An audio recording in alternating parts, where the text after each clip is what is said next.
Have the institutional shareholders forced you to resign, or is this of your own volition this morning, sir? Good morning. Good morning, and happy to join you today.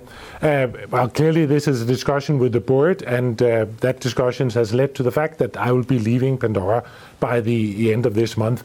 And clearly, if I look at where our share price has moved, I understand clearly that is disappointing from a shareholder perspective.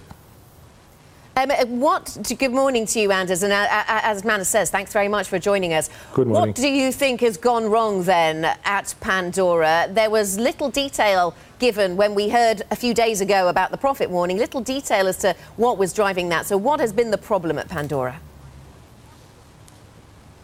Well, if you look at it, we've launched a new strategy. We did that in January of this year, where we clearly had some assumptions on the development of our product assortment. We are doing a very, very big launch of new products during 2018. One of the assumptions was that we should see a nice pickup. We've seen progress in a number of the areas, but one of the big things was that we also expected to see an increase in our charm business that we haven't seen. On bracelets, on necklaces, and so forth, we've actually seen a positive development. But because we haven't seen that pickup, we had to adjust our guidance for 2018. Obviously, you've faced a number of challenges in trying to launch new product, and as previously it was the US which was the big problem area.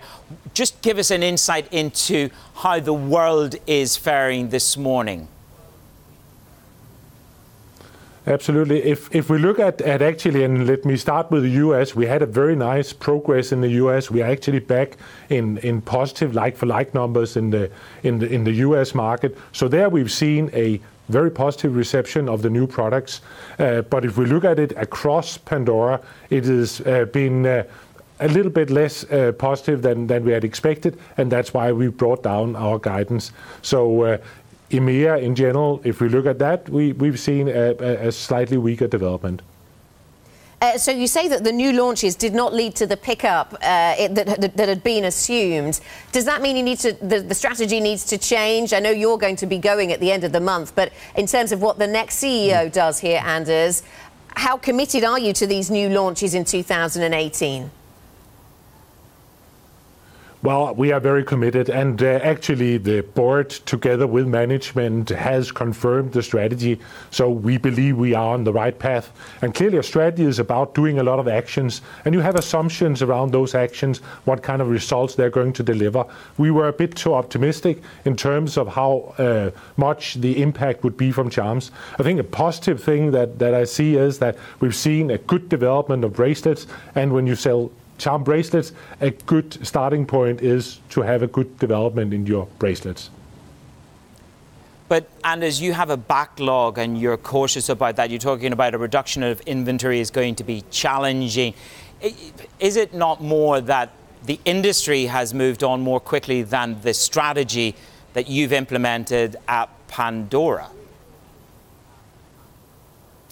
Now, we can see there's a couple of things. We believe the strategic direction we have, where we say more retail and also at the same time develop a stronger product portfolio with also new platforms on charms and bracelets, is the absolutely right way going forward for Pandora. So we believe the strategy is the right development for the company. So do you have any regrets about the strategic decisions you've been making then, Anders, at Pandora, or has it just been that the guidance has been too optimistic? Well, if I look, and I do that over today on 3.5 years I've been with the company, we've roughly doubled the company in the time I've been here, and we've set I think in total, a very good and strong strategic direction for the company. So that I do not regret. But clearly, if we look at how this has been seen in the stock market, I'm of course not satisfied with the development we've seen there. And as you leave, there are going to be questions now about the vulnerability with which you leave Pandora vulnerable to a takeover. How vulnerable is the company that you're leaving? Well, I think the company stands strong. I think Pandora is a fantastic company.